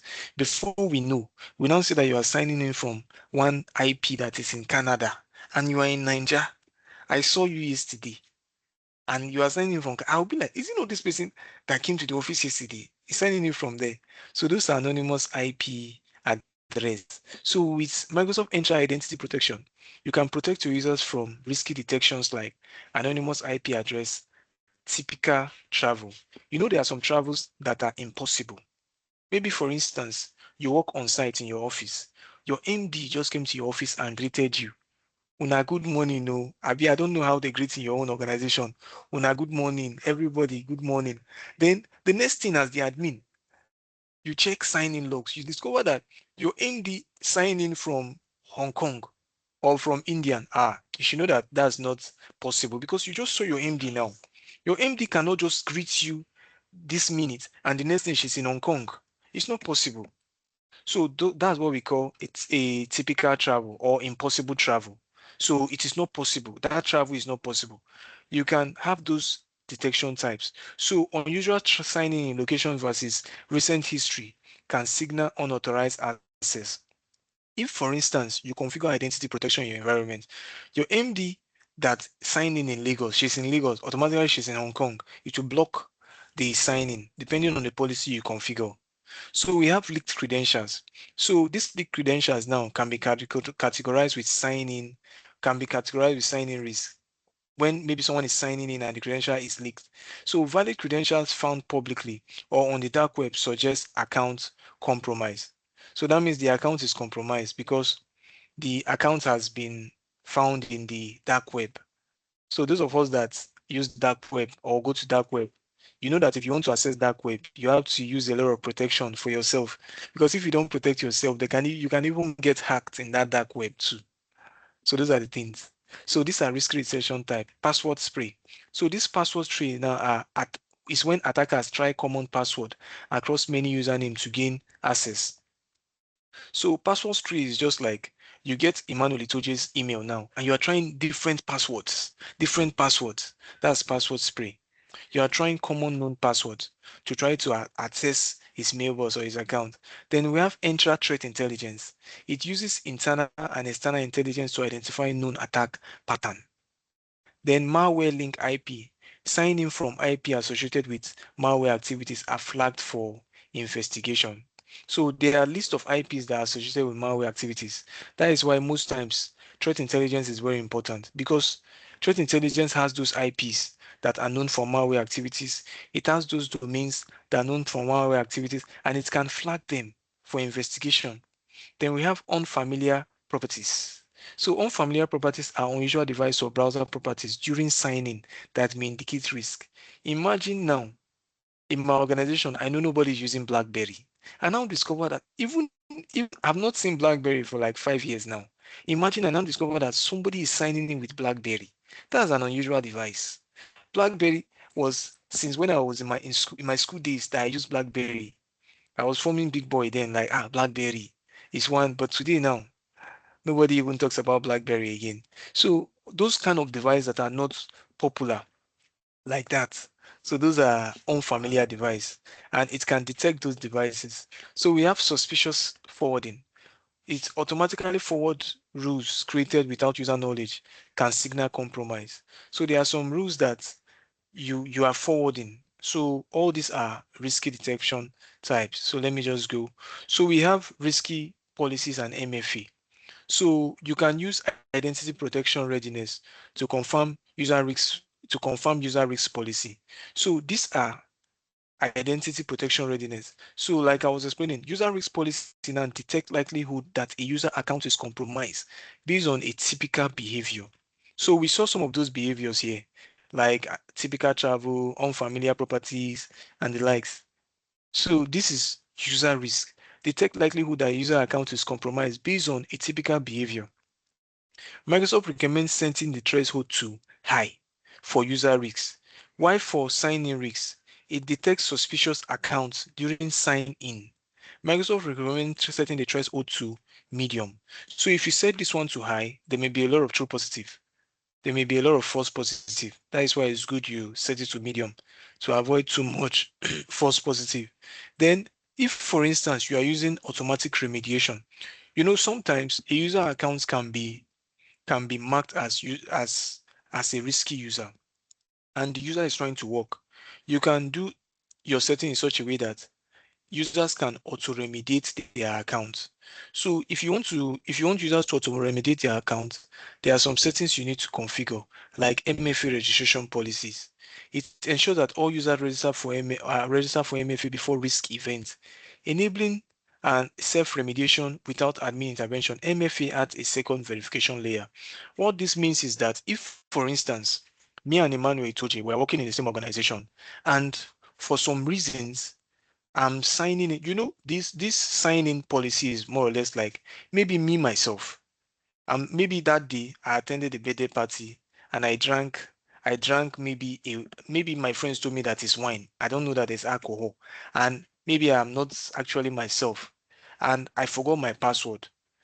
Sometimes you can be in that situation and I use 5 passwords and all those passwords are wrong. I keep trying.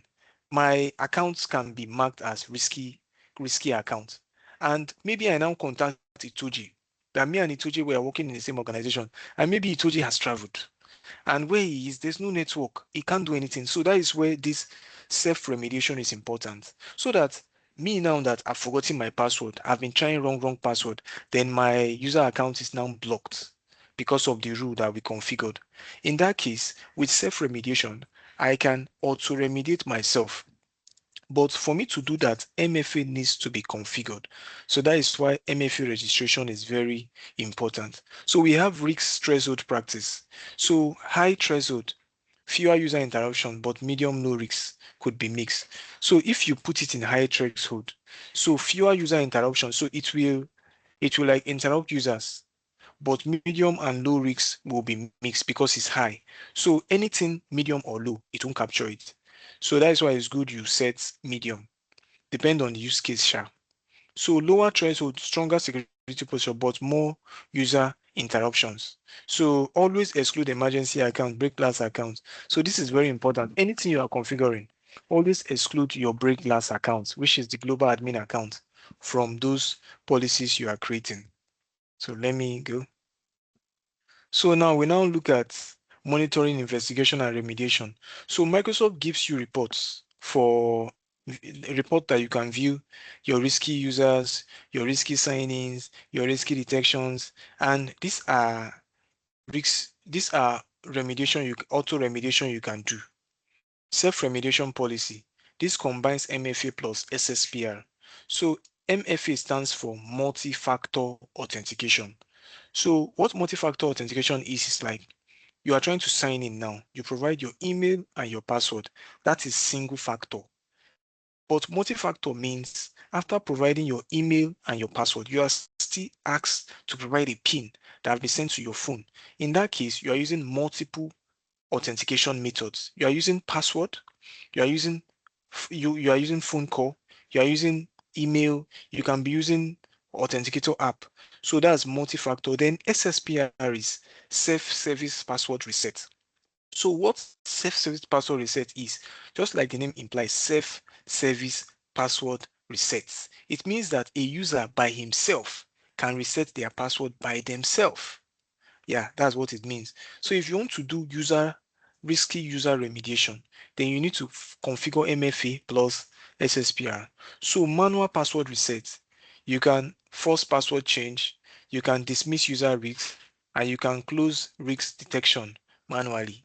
So that's just what this is. So once we go to the lab, I will show us how we can configure it. We'll see. It is very easy. So if we look at workload identity and security, so what are workloads? So we have some identities like service principals and identities like other which other user assigned managed identity. We have system assigned managed identity and user assigned managed identities. All these are also identities. It is not only humans that are identities. We have workload identities too. Like workload identity lets apps and service principal access resources. Often in user context, they can't perform MFA. You know, if a user is trying to sign in now, the user can perform MFA, but workloads like service principals, user assigned managed identity, system assigned managed identities, those workloads cannot actually sign in using MFA. An example of use case of a workload identity is maybe, for instance, your organization is building a SOC dashboard and they want to give access to Entra ID. So what they will do is they will go to enterprise, they will go to Entra ID. Let me just show us something like that. How it works, because these workload identities can be confusing. And I don't want us to leave this place without understanding what workload identity is. So let me just go to Entra ID. So from Entra ID now, if I come to enterprise app registrations here, so we'll see all the workload identity. So if I click on all apps, we will see all the apps here. So this is case management apps. This is case management agent. This is sync provisioning agent. All these are apps. So all these are identities that have permissions to access the environment. So if you want to create a new app now, let me explain something to us. So you click on new, then you give it a name. Let me just say test app. I just want to show us the scenario of this. So if you click on test app, then you click on create. So test app has been created. So most times, if developers want to authenticate, let me say Notepad, if they want to use this test app, there are some things they will ask you of when they are configuring this test app. They will ask you of, if a user now, let me say user. If a user wants to sign in, what they need is they need their username plus password, right? This is for user. This is for user scenario. If a user wants to sign in, they need username plus password. What if an application wants to sign in? So these are the things that an application need. Application. So if an application wants to sign in, what an application needs is it need this. It need if I click on overview here now, so let me close this guy.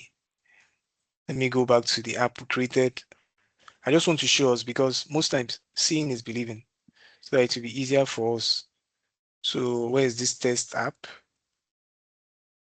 So let me refresh. Let me refresh this page so that we just see. I just want to show us how application uses identity and how they also authenticate. It's not only users that authenticate with apps. So let me just search for it. TEST. So close. Okay, let me go to own app so that I can filter. Okay, let me just use one of the existing app we have here. Let me use this HR connector. So this HR connector now, if you want to authenticate, so the developers will ask you for the client ID. So this client ID now is part of what the application needs to authenticate to your environment. So they will ask you for client ID. So let me just delete all these ones. They will ask you for client ID plus tenant ID. So most times that's what they will ask you. They will ask you for. They will also ask you for tenant ID. Then after tenant ID, they will not ask you for something secret. They'll ask you for secret. So in all this now, so in terms of application now, this two is just like the username. this secret is just like the password. So application also authenticates, but in their own case, if you want your application to authenticate, you need the application client ID and the tenant ID so that that application can authenticate. And Microsoft now is having workload protections for application like this to authenticate. So that's where we are now looking at workload protection here. Why they are why they are higher risk. Workload identity let apps, service principal access resources, often in user context. They can't perform MFA. So protecting workload is very important because Entra ID can detect suspicious sign-in, user credential addition, and admin stuff. So we'll soon go to the lab so that we can view how to actually do all this. So Defender for Identity now is just like identity protection for that makes you integrate your on-premise domain controller with Entra ID protection, whereby from your domain controller, you will install a sensor. You can install it on the domain controller or the ADFS server to monitor network traffic directly. So it's more or less like connecting your on-premise Active Directory to Entra ID so that logs or traffic from Entra ID, you can actually monitor them in Entra ID and come up with good user and entity behavior analysis. So once we get to the lab, although we are not going to do this particular identity protection, sorry, Defender for Identity, because I need to install the agent on the domain controller. So Defender for Identity is a cloud-based security solution that uses on-premise Active Directory signal to detect advanced threats, compromised identity, and malicious insider activities. So that's what a Microsoft Defender for Identity is. It's a cloud-based security solution that uses on-premise Active Directory signal to so Defender for Identity, you can access it from the Defender portal. You can create instance, view data, monitor and investigate threats. So we are going to move now to the lab so that we can just round up this particular part of the demo. So now we are coming to Entra ID. So Defender Entra ID, that's where you get identity protection because Entra ID, identity directory, that's where you get identity protection. So from Entra ID now, if you want to sign into Entra ID, remember I showed us how to log into Security Admin Center. I will also show us how to log into Entra. So if you click on all admin centers now, just like from office.com, you can click on identity here. Once you click on identity, it takes you to Entra ID Admin Center automatically so that you can manage identities for your organization. So let's just wait for it to load.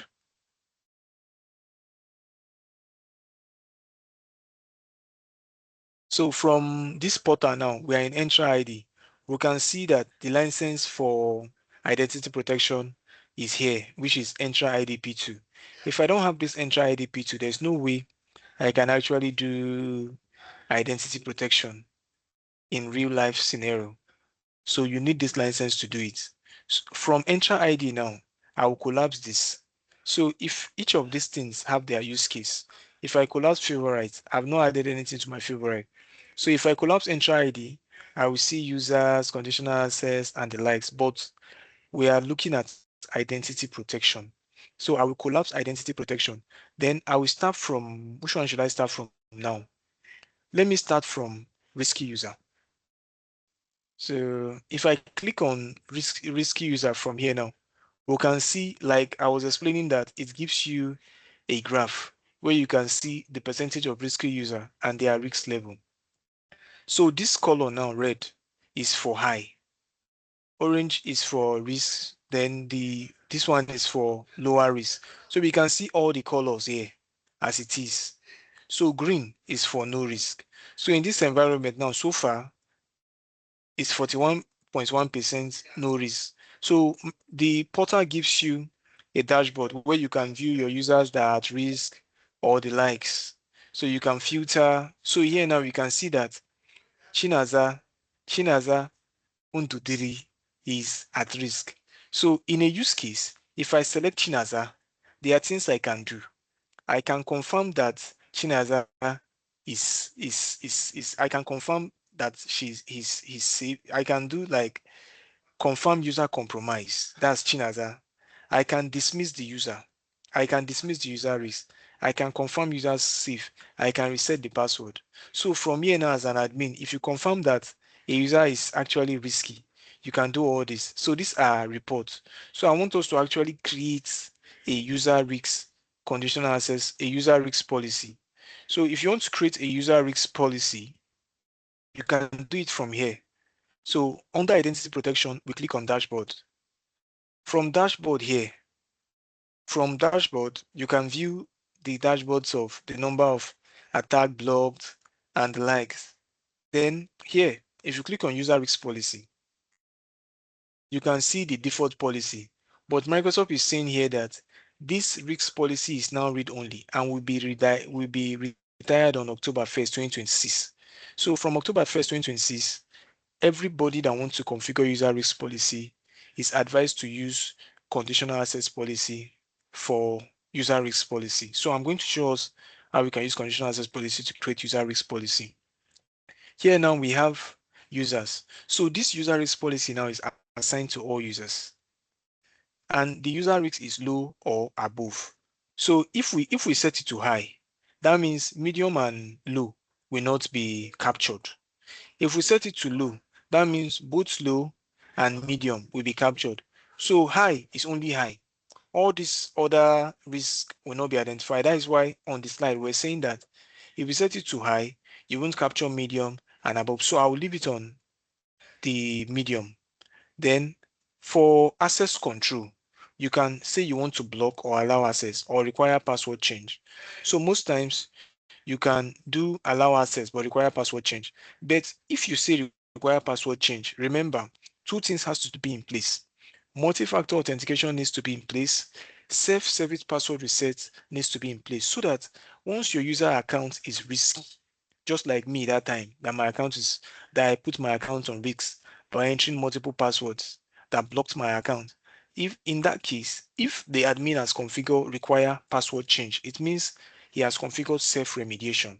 Then I can actually remediate myself, free myself from the issue. So I'll leave it as blocked so that they should always report to admin if there's any issue. So if I come to sign in risks, the same thing applies. So for sign in risks, you configure the risk level. Sign in risk now is low and above, meaning it ends in medium. So depend on how your organization wants you to configure it. That is how you configure it. So I'll click on close. Then this is multi-factor registration policy. This policy is important. So most times it's good you enable this. If you enable this, all users in your organization will be forced to register for MFA. That's just it. They will register for MFA once they are trying to sign in. So is multi-factor authentication registration policy only affect cloud-based Azure multi-factor authentication? If you have multi-factor authentication server, it will not be affected. So Microsoft is telling you now that this multi-factor authentication policy only affect cloud-based Azure multi-factor authentication. It's only cloud-based, but for some organizations that use legacy multi-factor authentication server, it will not affect them. So in your own environment, if you enable it, it will force user to register for MFA. So you can scope it to all users or you select on specific users, individuals or groups, as the case may be. So because this particular policy now, let me go back to dashboard so that we'll view it. Microsoft is saying that we should migrate to conditional access policy. So meaning that from October 1st, 2026, which is this year, this policy will not be effective again. So you need to move to the conditional access policy. So let's see how to create user risk policy using conditional access policy. So I will come to conditional access here and select it. From conditional access here, you can see different policies existing in this tenant: block legacy, phishing resistant, block access to office apps, require multi-factor for admins, require multi-factor authentication for signing user. I have good news for us. Microsoft already have templates. I don't need to go and be stressing myself creating it. There's templates for you to use and edit. So for signing risks, it falls under zero trust. So if I click on zero trust, I can view risky signings here. Require multi-factor authentication for risky signings and require password change for high risk user. So I'll select this first one here, then I'll click on view. So once I click on view, I can view the policy, right? So, but I want to actually create the policy because we can see here from view, it's telling me that template, zero trust, remote work, require multi-factor authentication for risky signing. So this policy now, if I apply it, it will include all users. It will exclude current users. It will apply to all cloud apps. Then the sign-in risks will be high. So those are the settings there. So I will close this view, then I will click on review and create. So if I click on review and create now, I'll be able to create this policy. But most times, if you are creating policy for the first time with templates, it's better you do off or you do report only. So I'll leave it in report only because if you turn it on, it means as you are creating it, it's having effect. And in production environment, it is good you test the policy first to see the behavior before you push it to production. So I'll put it in report only. Then I'll click on create. So Microsoft will create this require multi-factor authentication for risky signing for me. So I will now come here and see the policy here.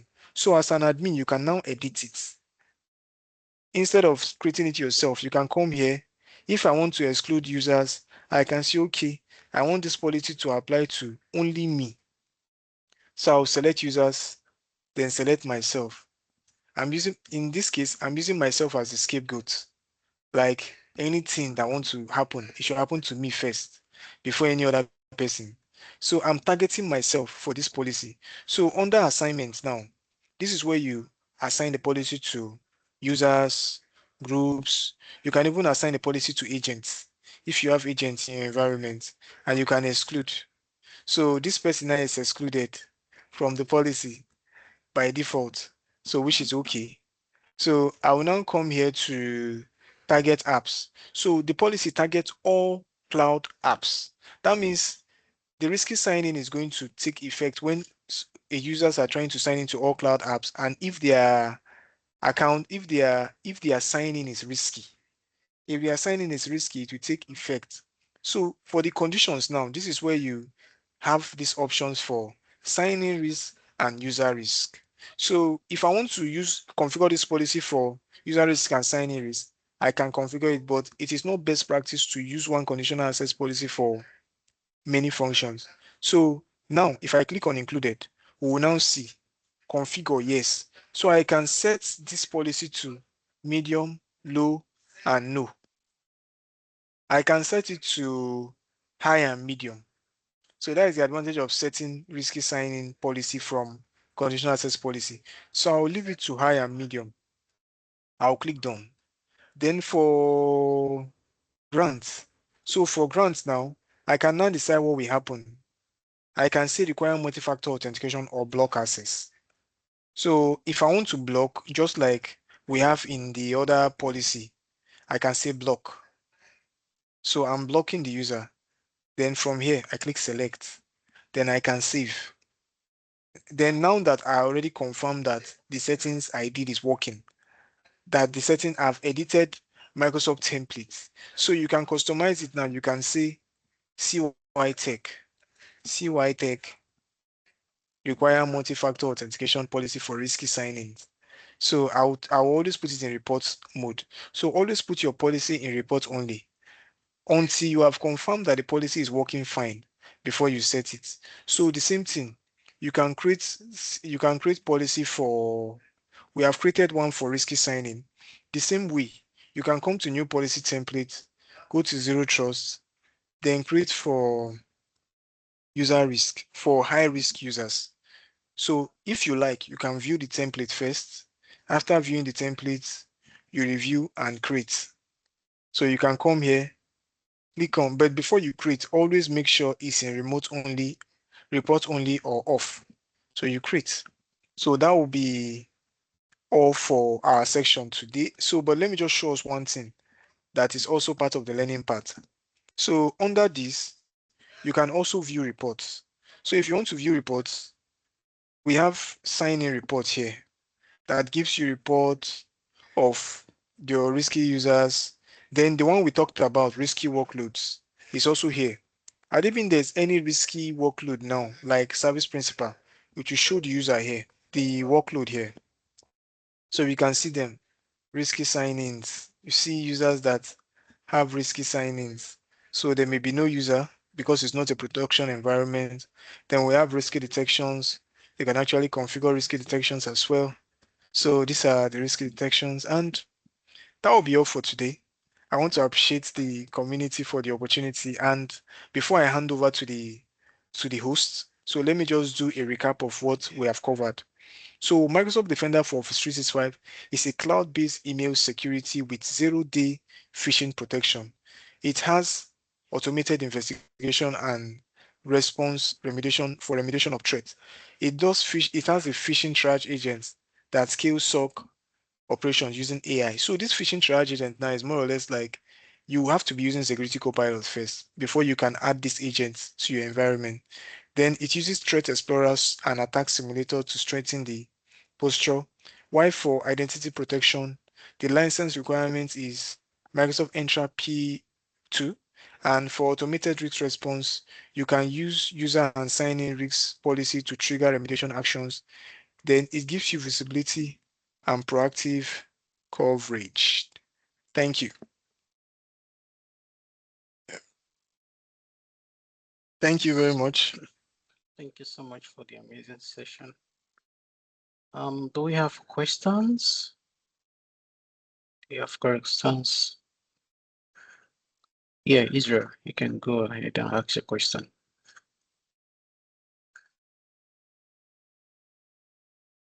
All right, thank you, sir, Mr. Emmanuel. Seriously, I don't even know where to start with, but let me just ask this question.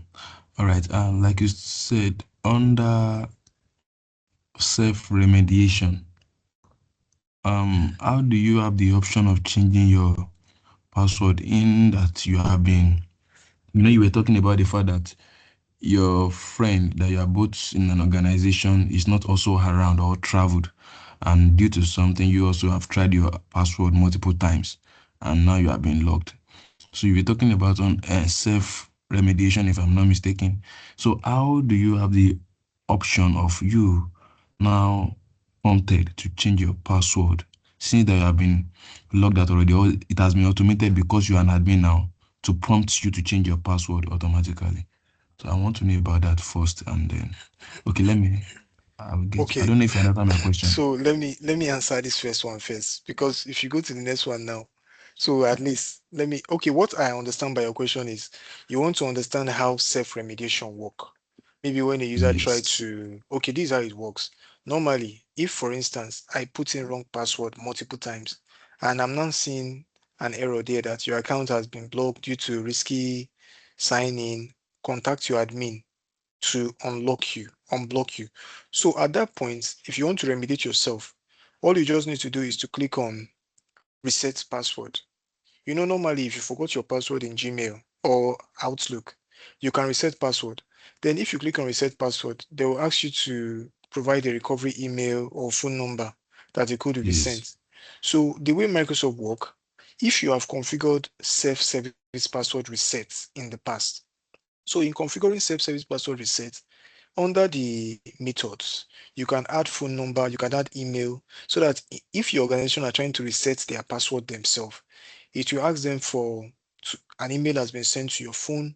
You can even configure it to say it should ask them for security questions like what is your mother's name, what is your father's name, all those things Maiden before the name, okay. password will be reset. So what that is like Microsoft is the authentication system is still trying to verify if that person that is resetting the password is actually the person. Because if those authentication options are not set up, anybody can just go and say forgetting password and get the password reset. So that is why sometimes some organizations will even say before the person will be able to reset their password, they need to provide three verifications first. First one could be your code has been sent to your email. Second one will be authenticator app. Then the third one could be, let's say, phone call. So depending. So once you click on forgotten password, then you can log in. That's how the self-remediation work. Normally, if an account is flagged and the account is blocked, the admin need to go and unblock the account, reset the password so that you can sign in. But in that case, you can reset your password yourself and log in, because at that time, the verification has confirmed that you are the right person by Okay. providing those questions, those answers, and the likes. Wow. I don't know if I Thank you, sir. answered you well or I Okay, was too fast. in fact, I get it's very explanatory now. Thank you so much, sir. Okay. Yes, sir. In the beginning part, or let me not say beginning part, at the earlier part, before you go to this part, so you were talking about the fact that if about flagging of a particular, and you even showed us about a particular user, the links the user was accessing the site. So I want to get to know, for example, now maybe in my organization now, what it takes for them to flag my. Okay, let's say, for example, does it mean that it is any link that I try to access under the network of the organization, having the proxy on? Does it mean that that's the only thing they'll be able to monitor as per the links that I'm trying to access? Or whenever I turn on the proxy, I'm making use of my personal network now, that is not including the use of, I will have to turn off the proxy to make use of that. Can they also still able to track such thing? Maybe you as a security, uh, IT security administrator, how will I put it now, working for a particular organization. I want to know about that too. Okay. And Thank you very with much. me using that under my Okay. organization So, system, yes. so my guy is here, Emmanuel Itoje. I don't know if you want to contribute to this, or I should just go ahead and answer. So that I hope it was clear, not the way I'm asking now, sir. Yeah, it was Sorry, it was clear. sorry, Okay. go ahead and answer. Go ahead and answer. Okay.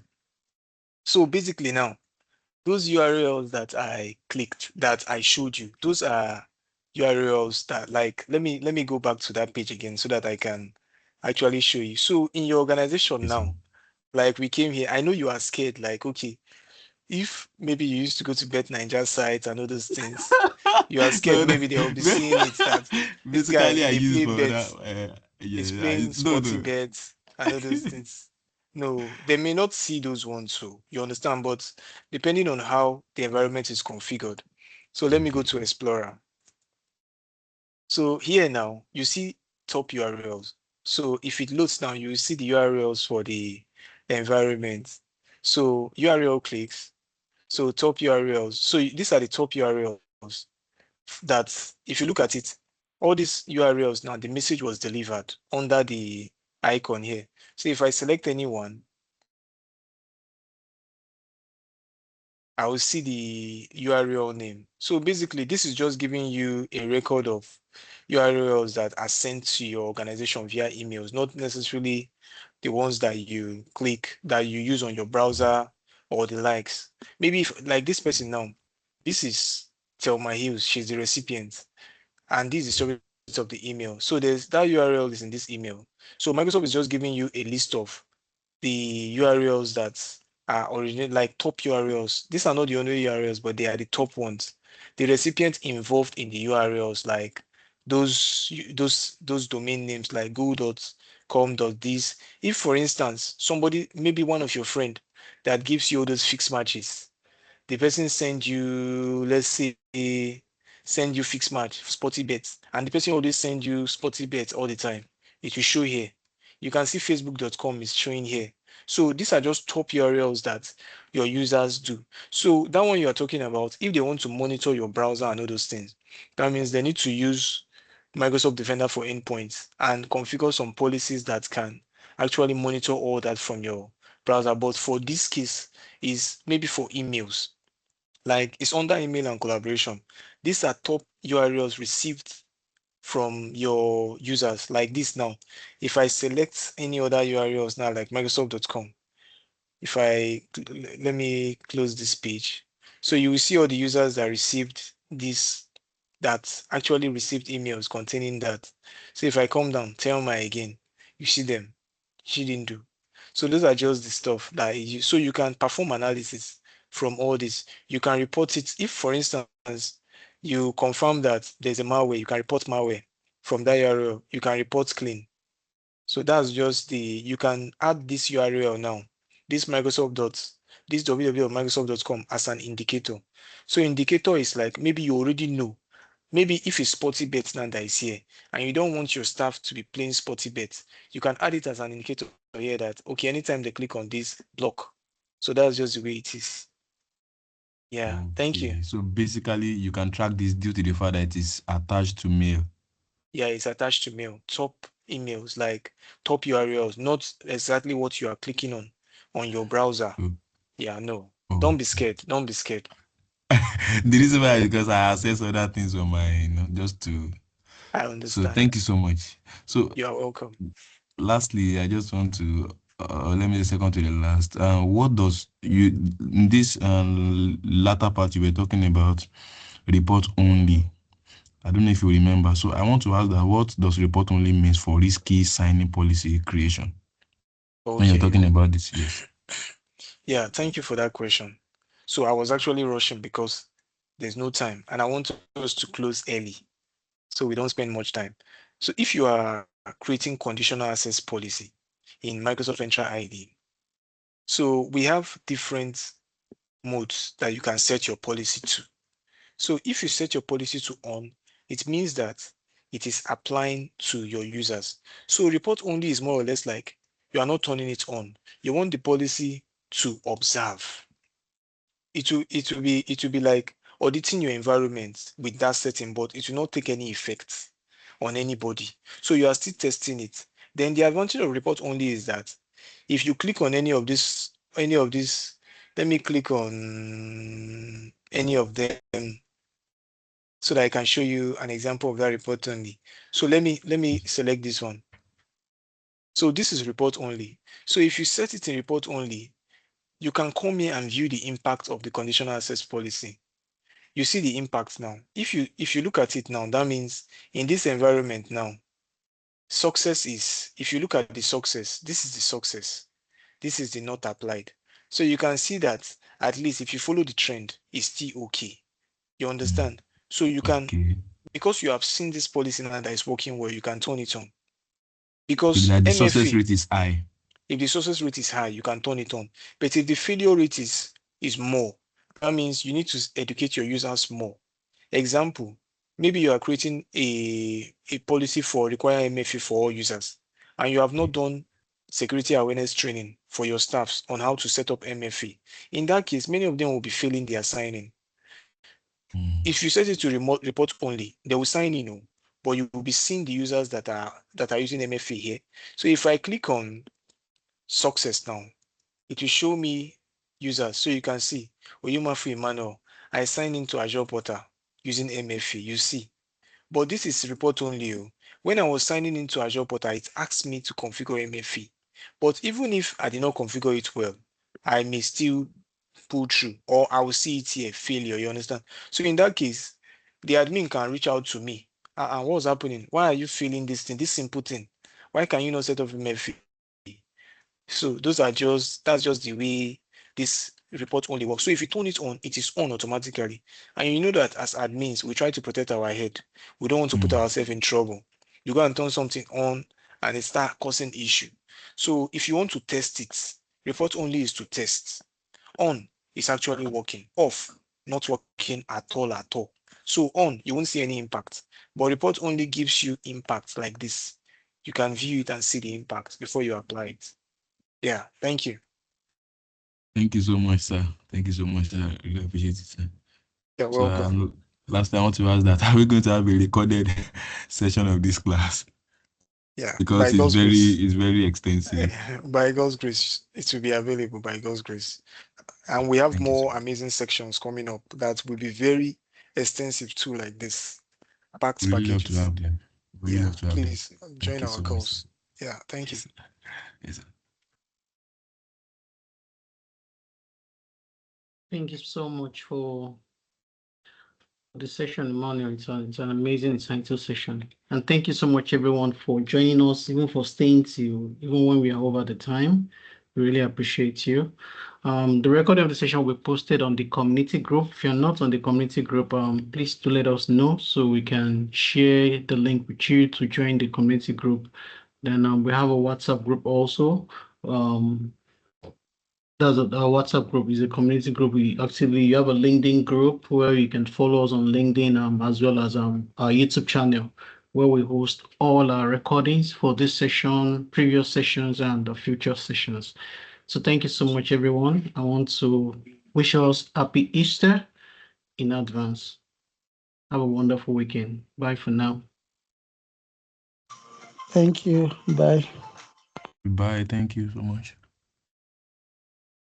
Thank you. Bye.